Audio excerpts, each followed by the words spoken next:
la conscience intuitive extraneuronale nous relie à ce que j'appelle moi la conscience universelle, précisément. Et de ce que Erwin Laszlo appelle les champs akashiques, ou Robert Sheldrake les champs morphogéniques. Ce sont des informations qui nous dépassent et que l'on peut puiser. En fonction de nos personnalités, on va puiser certaines informations. Mais oui, je pense que la CIE est source d'inspiration, source d'intuition, et tous ces phénomènes intuitifs, tous ces phénomènes qui nous permettent de dire oui, j'ai plutôt envie de faire ça que ça, ces choix qui nous sont presque imposés, eh bien ça vient d'ailleurs. On peut se mettre dans ces situations sans faire de TCH. On peut se mettre en auto-hypnose. Pour se mettre en auto-hypnose, c'est très simple, il suffit de bloquer sa CAC ou de faire ralentir l'activité analytique cérébrale. Alors, comment faire? Eh bien, on peut le faire en l'occupant dans un acte qui va être automatique, répétitif. Par exemple, la conduite sur autoroute. On est en auto-hypnose, on peut recevoir des informations. Tiens, j'ai déjà fait 20 bornes là, et j'ai reçu des informations, j'ai eu cette... Hein. Ou alors en épluchant des patates pour faire des frites, en ratissant des feuilles, en tondant la pelouse, en faisant la vaisselle, en coloriant un album pour enfants. Il faut occuper le chat pour que la souris puisse passer. Pendant qu'elle est occupée à faire ça, elle ne va pas censurer les informations. Et combien de personnes comme ça ont eu des sources d'inspiration en faisant le jardin, même des scientifiques dans la baignoire, Eureka, voilà, parce qu'on est occupé à faire autre chose. Et on le voit, les gens, d'ailleurs, qui sont en CIE. Je dis, ils sont tout le temps en, analyse, en conscience analytique. Mais c'est vrai, on se réveille le matin, on ouvre les yeux, qu'est-ce qu'on va faire dans la journée, au travail. Alors là, n'en parlons pas parce que là, on analyse tout. Et puis le soir, on arrive chez soi, on croit se relaxer. Soit on lit un livre, on analyse forcément. Jusqu'au moment où on se couche. Et là, enfin, on est connecté. Mais dans la journée, il n'empêche qu'il y a des gens, et on les voit pour l'observateur, qui sont en CIE. On les voit, les gens, ils sont comme ça, figés, le regard fixe, ils sont connectés. Ils se font engueuler par leur femme. À quoi tu penses à rien? Tu veux pas me le dire? En fait, non, ils pensent à rien. Ils sont connectés, c'est tout. Et les enfants aussi, très souvent. Tu es dans la lune, à quoi tu penses? À rien, maman, je suis. Mais foutez-leur la paix. Ils sont comme ça, ils sont connectés. Ils reçoivent des informations. Après, ils ont un grand coup de cac aussi, qui censurent les informations. Hein. Ils se souviennent pas où tu étais. Ben, je sais pas ce que ils ont reçu des informations. On se prend un grand coup de cac tous les matins quand on se réveille. 35% seulement des gens se souviennent de ce qu'ils ont vécu dans la nuit, parce que, à moins de le noter tout de suite, ils ne s'en souviennent pas. Et en TCH, c'est la même chose. En TCH, on a des gens qui sont, quelquefois, alors je leur dis aux gens, vous allez forcément être sollicité par la CAC pendant 1h30 d'hypnose, l'analyse, elle va s'allumer de temps en temps. Dès qu'on a, par exemple, une perception sensorielle, impossible de ne pas l'analyser. Si on entend quelqu'un tousser à côté de soi, même avec la musique et sous hypnose, impossible de ne pas se dire tiens, quelqu'un a toussé. Par contre, il ne faudra pas se dire tiens, il a toussé, donc ma CAC va s'allumer, ma CIE va s'éteindre, voilà, c'est toujours pareil, j'ai pas de chance, j'aurais pas dû venir à côté de lui, d'ailleurs, j'aurais même pas dû venir à cette séance, c'est de la foot. Enfin, on peut, pendant 1h30, on est en CIE, c'est comme si on était sur un ciel bleu, là, on voit un ciel bleu, d'un seul coup, il y a un nuage qui passe. Alors, il faut faire ça. Parce que si on suit, on est dans le nuage, on n'est plus dans le ciel bleu. Si on a une perception en TCH étrange, imaginons, quelqu'un voit apparaître un dinosaure rose à pois bleus. Il va dire, mais qu'est-ce que ça vient foutre là, cette bestiole dans ma TCH? Et ce ne sera pas le moment d'essayer d'analyser. Je dis aux gens, bon, vous avez vu apparaître une image, elle a forcément un sens, ça. Rien n'arrive par hasard, forcément. Même si ça paraît aberrant, il y a forcément une signification. Le dinosaure, il faudra chercher animal totem, la couleur rose, les pois bleus, qu'est-ce que ça veut dire? Il y a forcément une explication, mais ça ne sera pas le moment. Parce que sinon, on part dans l'analyse. Par contre, si on est tout le temps en CIE, on se prend un grand coup de cac à la fin. Et c'est personne typique qui nous dit ça a duré 10 minutes, ça n'a pas duré 1h30. Puis c'est bizarre, j'ai mes joues mouillées là, j'ai dû pleurer. Alors que, bon, on n'a pas de raison de pleurer pour rien quand on est adulte. Ça veut dire que la personne a reçu des informations suffisamment émouvantes pour la faire pleurer, mais elle ne s'en souvient plus parce que tout a été balayé par la CAQ. Alors je dis à ces personnes, Si vous sortez de ma TCH en disant « il ne s'est rien passé pour moi », tout n'est pas perdu. Ils peuvent retrouver les informations perdues. Il y a une TCHiste à Rennes qui nous a donné par écrit son témoignage de TCH 2 ans après. Il a fallu 2 ans pour reconstituer comme un puzzle tout ce qu'elle avait appris pendant la TCH, et alors qu'elle était sortie de sa TCH en disant « il ne s'est rien passé pour moi », ça a duré très peu de temps. Je crois qu'elle avait dit 3/4 d'heure au lieu d'1h30, enfin pas 10 minutes quand même, mais beaucoup plus court.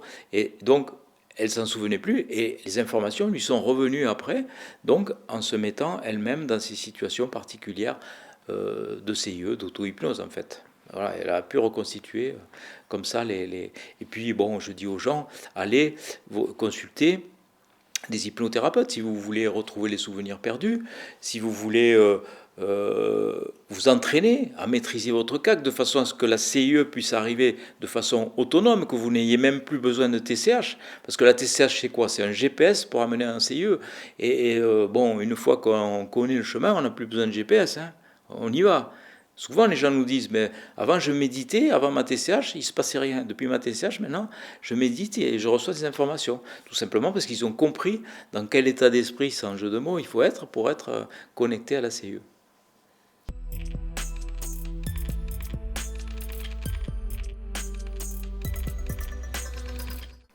Oui, je pense. Je pense qu'il y a d'autres informations qui peuvent arriver, qui peuvent être prises pour des défunts, qui ne sont pas des défunts. Il y a des esprits joueurs dans le bas astral. Il y a des gens qui peuvent se faire passer pour Napoléon alors que ce n'est pas du tout le cas. Il y a des médiums qui peuvent recevoir des informations fausses, qui pensent avoir des informations réelles. Je pense que tout cela est vrai. Il y a quand même des signes de reconnaissance qui sont forts. Et en TCH, les personnes qui participent à ces séances se trouvent transformées en médiums, peuvent recevoir des signes de reconnaissance. Par exemple, un signe de reconnaissance, quelqu'un qui va recevoir l'impression d'être étranglé lorsqu'un défunt pendu voudra se manifester, par exemple. Donc moi, je suis là pour aider les gens à décoder les informations qu'ils ont reçues. Parce que quand on reçoit ce genre d'informations, quelqu'un qui dit oui, il me semblait qu'on m'étranglait, je ne sais pas pourquoi j'ai eu ça pendant mon hypnose, et maintenant j'ai plus rien. Bon, c'est pas arrivé pour rien, cette sensation.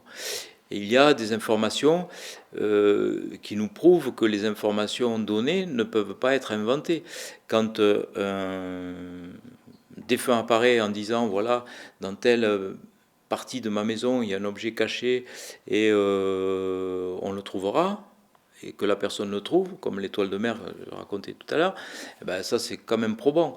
Quand un défunt se manifeste à quelqu'un et qui n'est pas connu de la personne qui participe à la TCH et qu'elle est reconnue par une autre personne, moi j'appelle ça des phénomènes de médiumnité croisée, parce qu'il y en a aussi. Par exemple, une femme va recevoir un petit enfant blond qui se prénomme, voilà, je sais pas, un prénom précis, et qui va dire, voilà, je suis habillé comme ça, ça me dit rien. Et une autre personne de l'assistante dit, oui, mais je le connais, c'est mon petit-fils décédé, voilà. Lorsque l'entité n'arrive pas à toucher sa cible, il va essayer de passer par un autre participant qui va servir de médium, en fait. Voilà. Et il y a aussi des messages qui sont donnés et qui sont totalement inconnus de la personne qui participe à la séance et qui sont retrouvés après. Donc ça c'est probant. Il y a des défunts qui apparaissent et qui sont reconnus après sur une photo, alors qu'ils ne les avaient jamais vus. Tout ce genre de choses nous fait dire que c'est pas l'imagination. Alors peut-être qu'il y a, à travers ça, il y a peut-être des phénomènes dus à l'imaginaire, dus aux mémoires, peut-être, mais il n'empêche qu'il y a aussi des phénomènes qui arrivent et qui ne sont pas connus. Donc ça, on ne peut pas dire que c'est l'imagination ou que c'est la mémoire.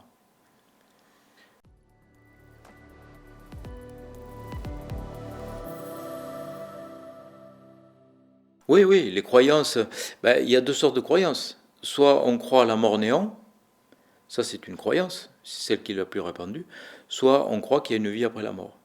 Mais dans les deux, c'est de la croyance. Pourquoi dirait-on qu'il n'y a que l'hypothèse de la vie après la mort qui soit une croyance? Il n'y a aucune preuve de la mort néant.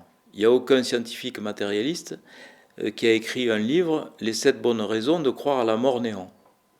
Moi, j'ai écrit un livre, Les 7 bonnes raisons de croire à l'au-delà, et j'ai argumenté.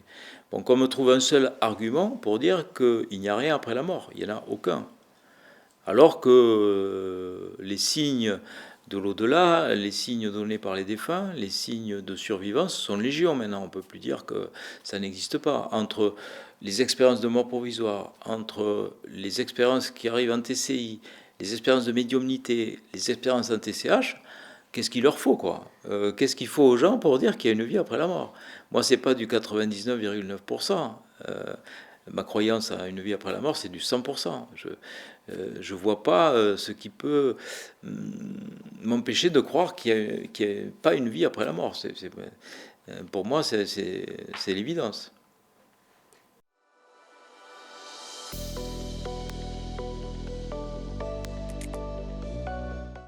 L'euthanasie, ben, c'est une question sensible, c'est une question très délicate,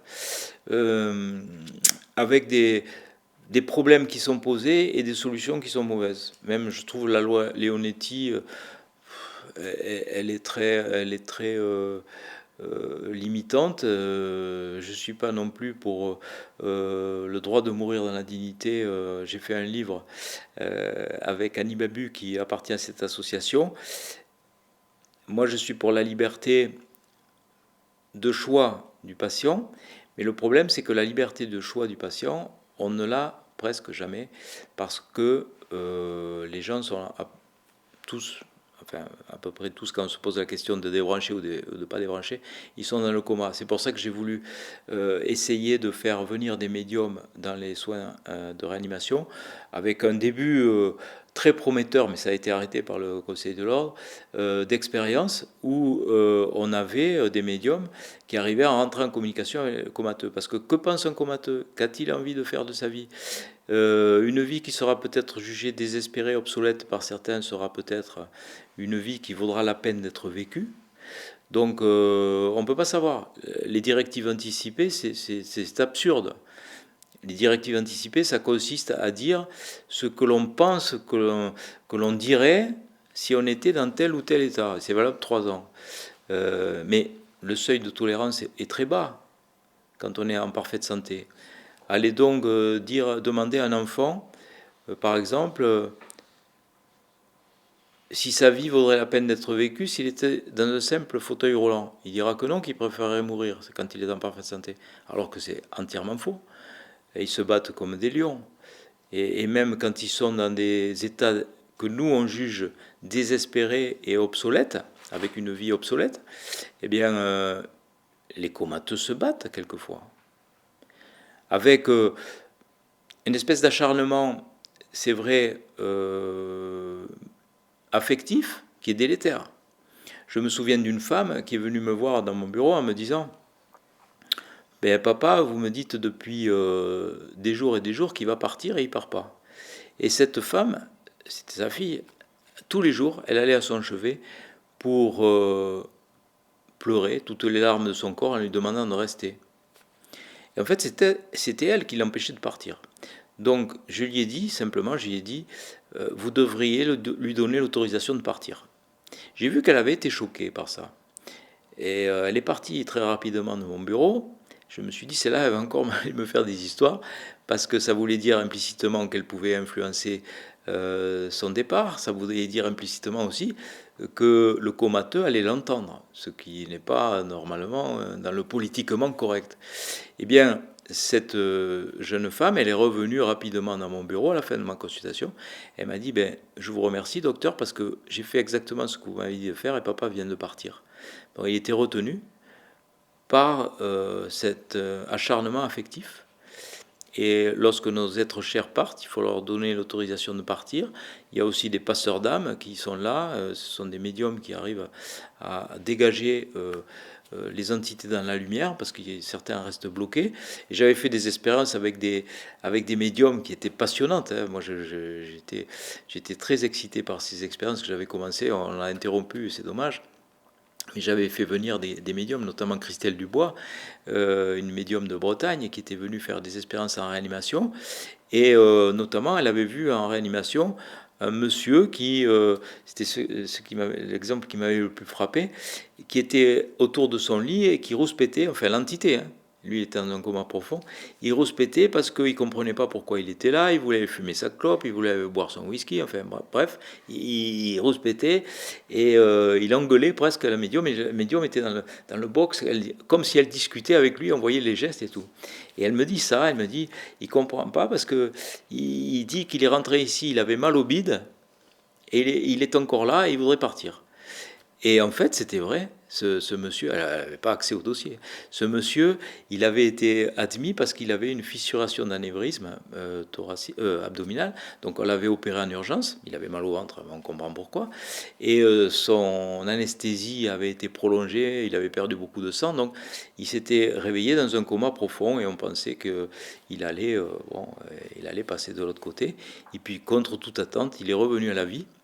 Il est revenu à la vie une semaine après et très en colère parce qu'il a dit mais c'est pas normal, je suis resté trop longtemps ici, j'avais simplement mal au ventre, vous allez entendre parler de moi, voilà. Et c'était tout à fait le profil. Elle avait décrit tout à fait le profil. C'était un alcoolo-tabagique, un monsieur très agressif, et il était parti, guéri, mais très en colère, alors qu'on l'avait sauvé de la vie, quoi. On lui avait sauvé la vie. Et il y a eu d'autres expériences comme ça, intéressantes en anesthésie générale, parce qu'en anesthésie générale, les médiums captaient les informations.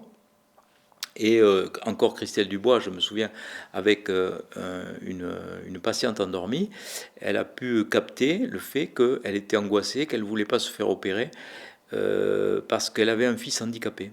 Et en même temps qu'elle reçoit les informations, elle parlait dans le bloc opératoire. Moi, je ne connaissais même pas son histoire. Et le chirurgien, stupéfait, dit « Mais vous avez raison, madame, parce que cette femme, à 3 reprises, on a différé son intervention qui n'était pas urgente parce qu'elle a un fils handicapé. » Et on est allé voir cette femme après, au réveil, elle se souvenait de rien. Elle ne se souvenait pas avoir donné la moindre information. Comme quoi, on peut capter les informations médiumniques. Donc, on pourrait les capter, dans cette hypothèse, chez les comateux, savoir ce qu'ils pensent de leur vie, que pensent-ils de leur situation, ont-ils envie de poursuivre leur vie ou pas. Qu'est-ce qu'on en sait, nous? Pourquoi on irait décider à leur place? Ce genre de choses. Les Alzheimer aussi. Les Alzheimer, ce sont comme des comateux, en fait. Ils sont déjà partis, mais l'esprit est encore là, intact et en pleine santé. C'est comme un poste de radio, c'est la même chose. L'émission continue, mais c'est pas parce que le poste est abîmé que l'émission n'est pas intacte de l'autre côté. C'est un petit peu ça, la CIE. C'est une information globale de notre personnalité qui existe intacte, et elle est ou pas captée par ce poste récepteur que l'on pourrait appeler le cerveau, en l'occurrence.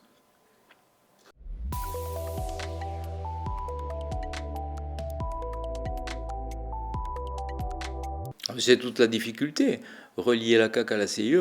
Comment la CAQ va analyser les informations de la CIE? Elle les censure la plupart du temps lorsqu'elles sont en dissonance cognitive. Dès qu'elles sont contraires à nos apprentissages, on bloque. Et c'est d'ailleurs pour ça que nous avons ce pourcentage étonnant. 12 à 18% des adultes en arrêt cardiaque se souviennent de leurs expériences seulement. 65%, d'après l'étude de Melvin Morse, d'enfants en arrêt cardiaque qui racontent ces expériences tout simplement parce qu'ils n'ont pas bloqué les informations dissonantes. Et tout ça parce que les apprentissages, eh bien, dans nos sociétés matérialistes occidentales réductionnistes, bloquent toutes ces informations dissonantes. La sortie de corps, le contact avec les défunts, tout ça, ça commence très tôt. Ça commence en famille. Arrête de raconter des bêtises à l'école, à l'université, en médecine. Alors là, n'en parlons pas, puisqu'on rabâche à longueur d'année que nous sommes des sortes de robots biologiques animés par des pensées biochimiques, que nous ne sommes que de la matière, et que le cerveau est un organe qui sécrète de la conscience. Donc, c'est pas très étonnant que tout soit bloqué. Ce dialogue entre la CAQ et la CIE, c'est toute la difficulté de l'approche spirituelle. Qu'est-ce qui est rationnel? Qu'est-ce qui est du domaine spirituel? Qu'est-ce qu'on peut accepter? Qu'est-ce qu'on peut retenir des informations transcendantes que l'on vit en état d'hypnose, par exemple en TCH? La CAQ bloque évidemment. Et c'est toute la difficulté de mettre en sourdine un peu. Tais-toi, toi. Écoute un petit peu ce que tu reçois. Tais-toi. N'analyse pas tout. Écoute, souvent les gens nous disent, ah ouais, mais j'ai vu ma grand-mère, j'ai vu mon grand-père, il m'a dit ça et ça, mais je sais pas si c'est pas moi qui l'ai imaginé tout ça. Voilà, parce que c'est beaucoup plus arrangeant de se dire oui, on a imaginé tout ça, c'est pas des informations que j'ai reçues. Donc il faut se laisser faire.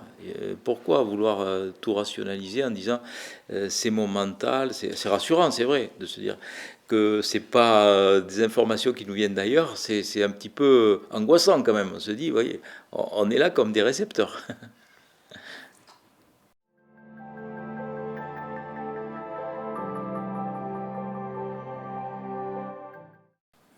Ben, ça serait l'amour inconditionnel, c'est-à-dire c'est un amour qu'on ne connaît pas, rarement sur Terre. C'est très rare l'amour inconditionnel. L'amour terrestre est souvent conditionnel, même dans l'amour d'un couple, je te donne mon amour à condition que tu me trahisses pas, que tu me donnes le tien. Enfin, c'est toujours marchand, quoi. Et l'amour inconditionnel, ce sont des démarches qui nous font frissonner. Ça existe quelquefois. On le voit quand il y a des grandes manifestations populaires face à des attentats terroristes, par exemple. Qu'est-ce qu'on peut humainement apporter comme réponse à ce genre d'attitude inhumaine? C'est de l'amour. Les gens l'ont compris. Qu'est-ce qu'ils font? Ils se tiennent par la main, ils font des rondes, ils se dessinent des cœurs, ils font des affiches. Parce que qu'est-ce qu'on peut opposer à ça en contrebalançant ces horreurs? C'est l'amour. C'est l'amour inconditionnel, sans attendre de retour. C'est l'amour réactionnel. Mais il faut croire que l'amour inconditionnel, on ne l'aura vraiment à l'état pur que lorsqu'on sera dans cette vibration de l'au-delà, puisque sur Terre, les amours sont rarement conditionnels, hélas. Mais bon.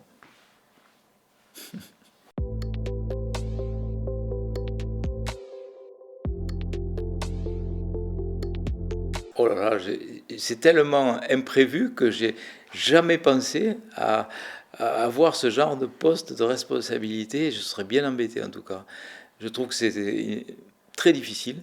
La première chose que je ferais, ça serait faire une assemblée républicaine et un système par référendum. Je crois que c'est ce que je ferais. Parce que je pense que les institutions telles qu'elles sont proposées maintenant sont obsolètes et on a des espèces de petits rois qui sont élus et qui décident à peu près de tout avec des assemblées de personnes qui sont aussi élues et qui décident de lois. Et moi, je crois au peuple. Je pense que c'est surtout les gens qui doivent décider. C'est pas des élus.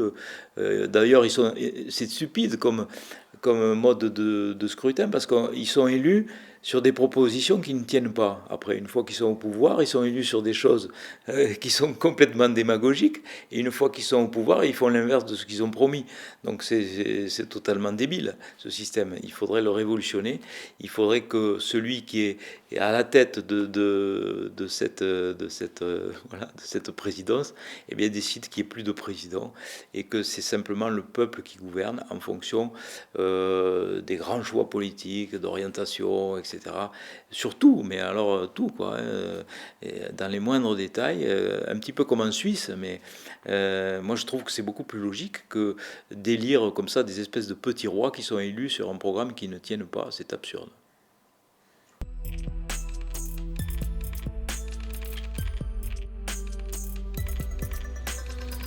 Ben, ils font pas ça parce que ce qui les attire, c'est le pouvoir. Et le fait d'être élu dans ces circonstances-là et de proposer ce que je viens de faire, ils se destituent de leur pouvoir, ils n'auraient plus aucun pouvoir. C'est le pouvoir qui est le moteur de leur motivation, c'est pour ça qu'ils se donnent autant de mal. Mais quelqu'un qui veut le pouvoir pour dire qu'il n'y en a plus, c'est rare. Et c'est pour ça que démagogiquement, ils vont avoir des attitudes électoralistes en disant ça, un petit peu, même pas s'ils ne le disent pas aussi franchement que ce que je viens de le dire, mais redonner le pouvoir au peuple pour qu'il puisse se gouverner lui-même. On infantilise les gens, on leur dit presque à quel moment ils doivent aller pisser, quoi. Ce qui est en train de se passer, c'est fou, quoi. Je ne sais pas à quel moment le seuil de tolérance va lâcher. Ben, je pense que quand je parlais tout à l'heure, on est en train de plonger, on va bientôt mettre un coup de pied au fond de la piscine pour remonter. Là, c'est maintenant, quoi. C'est pas possible. On va pas pouvoir aller plus loin, quoi. Ou alors on va empêcher les gens de vivre en les enfermant et ils vont accepter. Mais je pense pas. À un moment donné, il y aura un sursaut de liberté.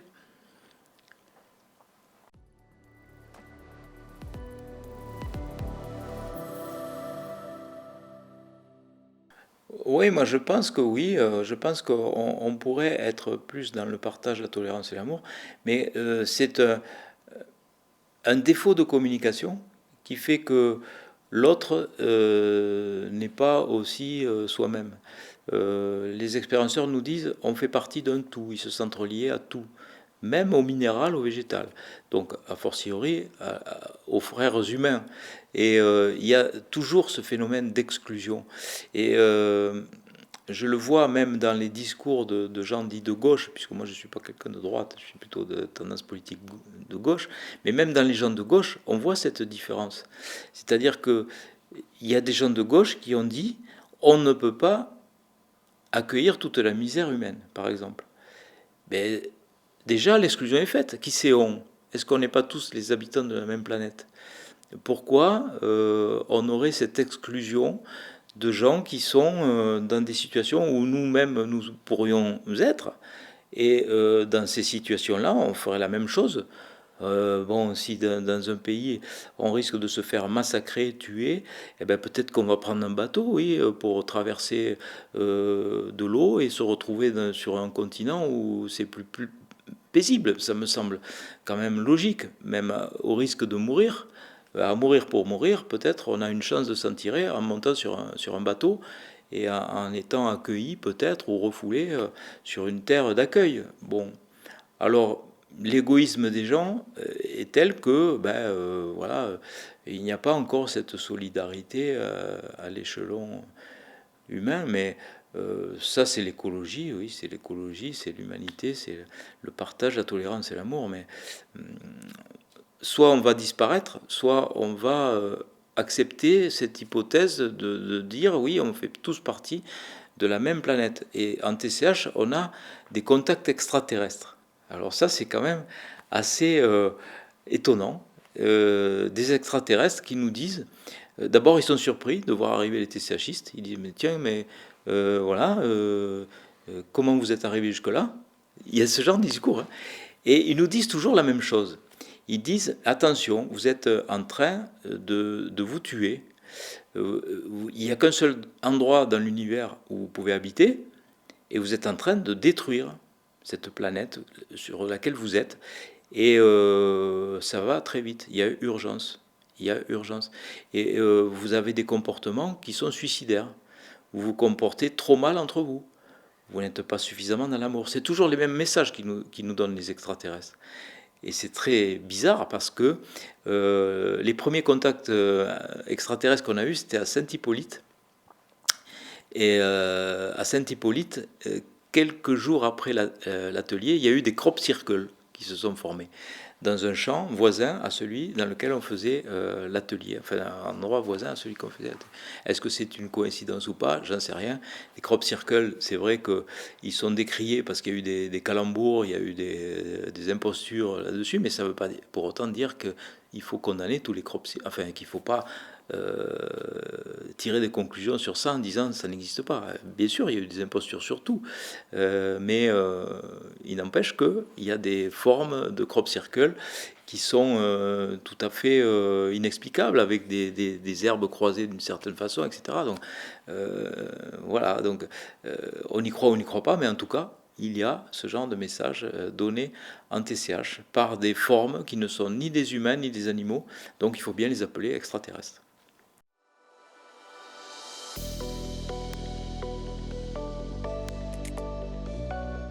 Un événement brutal?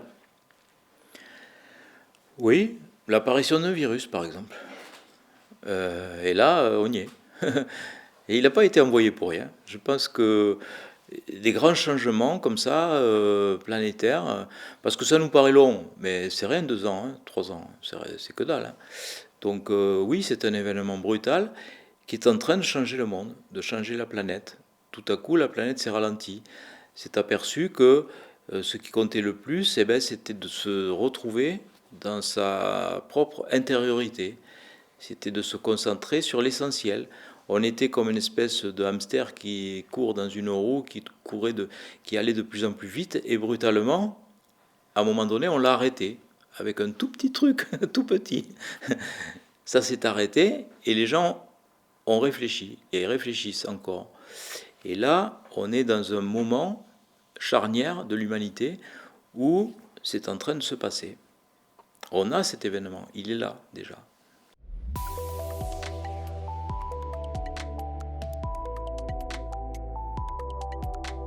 Moi, je pense pas, enfin, je suis pas dans cette théorie complotiste qui dit tout a été organisé pour, voilà, tout contrôler. J'ose espérer que ce n'est pas ça. C'est possible, hein, aussi, hein. Je n'ai pas la science infuse, hein. Je ne sais pas quelle est la vérité. Mais dans mon intuition, j'ai plutôt l'impression que c'est un virus qui s'est échappé du laboratoire à Wuhan, et c'est tout. On a essayé de fabriquer un vaccin contre le sida en se servant comme vecteur du corona, comme on se sert souvent pour ce genre d'études. Et puis, à un moment donné, il y a eu une maladresse qui a été commise, il y a eu ce virus qui s'est échappé.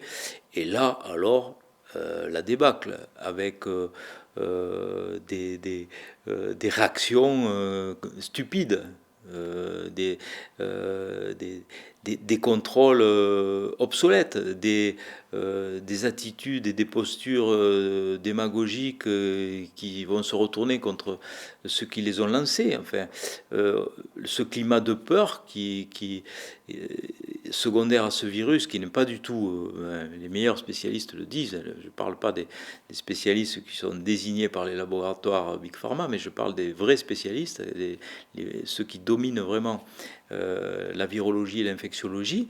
Eh ben, ceux-là, on ne les a pas écoutés. Et ils disent ce n'est pas raisonnable. Ce sont des attitudes démesurées. Des gens ont peur maintenant de leur ombre à cause de ce virus. Le climat de peur a été instauré. Mais c'est la bêtise humaine qui est arrivée à ça. Actuellement, on est dans une situation où les gens ont peur de sortir de chez eux, ont peur de vivre, sortent masqués et presque voilés, enfin, avec des combinaisons, des scaphandres. En fait, je ne sais pas jusqu'où on va aller pour un virus, quoi, qui n'est pas un virus si terrible que ça. Je veux dire, la grippe espagnole, c'était autre chose. Et là, vraiment, on est dans une situation de paralysie mondiale à cause de quelque chose qui ne mérite pas ça. On a sûrement créé davantage de morts par les attitudes ridicules qui ont été prises et coercitives qui ont été prises, que si on avait laissé évoluer un virus qui, à un moment donné, aurait fait sa vie, comme tous les virus qui passent, tous les pandémistes le savent, un virus passe et puis s'en va. Mais là, on est en train de sélectionner des souches de virus de plus en plus résistants en faisant des vaccins, et on va se vacciner quoi, tous les 9 mois? C'est quoi la vie? On va fermer les frontières dès qu'il y aura un variant quelque part? On va s'empêcher de vivre? Le monde qu'on nous propose est absurde.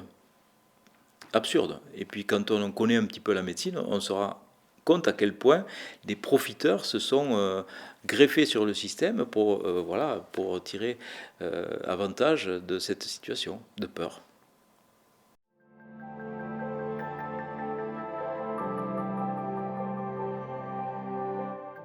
Le conseil, c'est de se débarrasser de la peur. Mais ils sont nés dans une civilisation où tout le monde a peur. Donc la peur va finir par devenir quelque chose de normal. Ils sortent de chez eux masqués. Enfin, nous, on n'a jamais connu ça. La perte de la relation sociale, la vie sur des tablettes, sur des ordinateurs, perte de relations humaines, ne plus voir les gens sourire, rire, vivre. Qu'est-ce que ça va donner, ça, si on ne change pas rapidement les choses, si on devient enfin raisonnable, si on accepte qu'il y ait des morts, comme on a toujours accepté qu'il y ait des morts dans des épidémies, on va faire mourir les gens d'autre chose, mais ça sera encore pire, parce que on va empêcher tout le monde de vivre pour, somme toute, très peu de morts, de préserver, des vies de préserver très peu.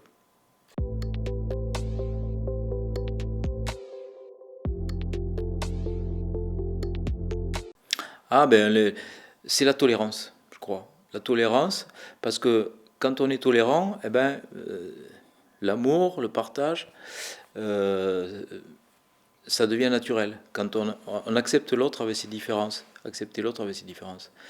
Euh, c'est ça la clé. Accepter que l'autre soit différent de soi-même, accepter qu'il réagisse de façon différente, comprendre ses colères, comprendre ses peurs, les accepter, ça veut dire les comprendre, c'est les accepter, mais sans rentrer en opposition. Les gens maintenant se vilipendent pour un rien. Je vois pour la vaccination, il y a des familles qui se sont déchirées pour ça, qui se sont traitées de tous les noms d'oiseaux parce que il y en a qui voulaient être vaccinés, d'autres qui ne voulaient pas. Voilà, ils se sont fâchés pour ça. C'est quand même alors que la tolérance, ça devrait être accepter l'autre avec ses différences. Il y en a qui veulent se faire vacciner, ils se font vacciner. D'autres qui veulent pas se faire vacciner, ils se font pas vacciner. C'est tout. Ben, chacun son avis. Il faut respecter les avis des uns et des autres et rendre rien obligatoire en tout cas.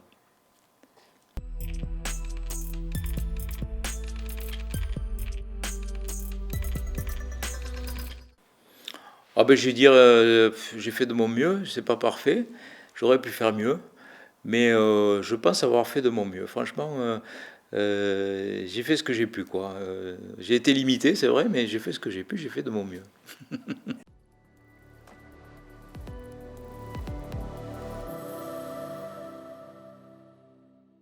Et bien il me dira, c'est pas fameux, ça aurait pu être mieux.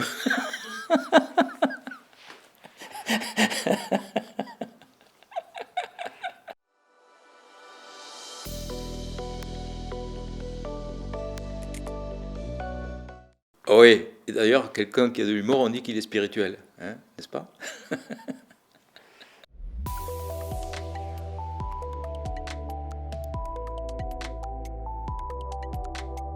L'espoir pour l'humanité, ben, c'est être dans l'amour, le partage et la tolérance. Je crois que c'est les trois maîtres mots du chemin qui nous est fixé. Et à nous de savoir le respecter et le suivre. Mais il y a du boulot quand même, hein.